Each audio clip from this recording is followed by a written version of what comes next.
Thank you all for tuning in the first video.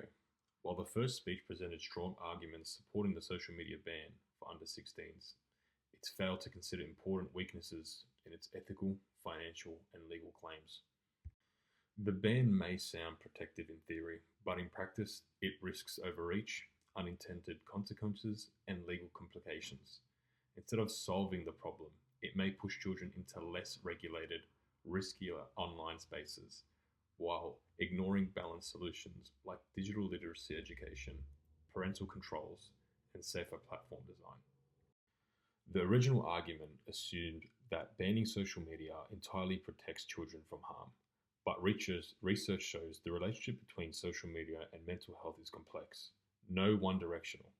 A Guardian report found that moderate social media use, about 1 to 3 hours per day, was linked to better mental health outcomes than either heavy use or no use at it.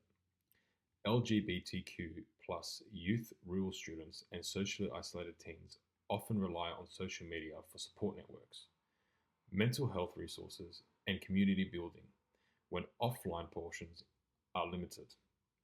Completely banning access may isolate vulnerable groups further, removing spaces for positive connection, activism, and peer-led support.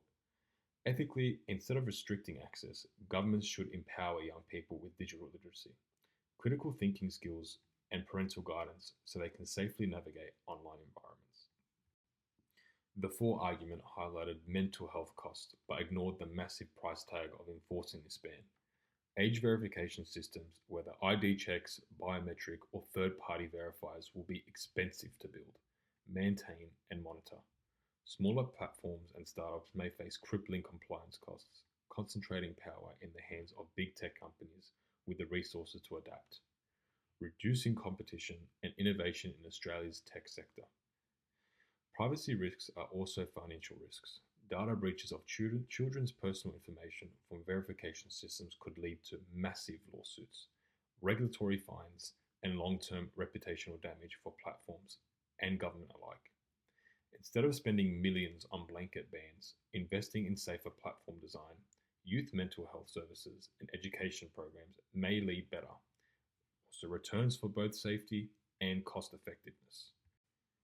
Legally, the ban faces proportionality and rights-based challenges. UNICEF warns that age-based restrictions must be the least restrictive means of protecting children. Outright bans may breach rights to information, expression, and participation if less intrusive options exist.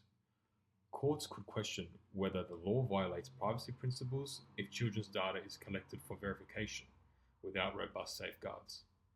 Legal experts argue that a duty of care approach where platforms are legally required to minimize harm through design and moderation offers a balanced, rights-respective alternative to total bans.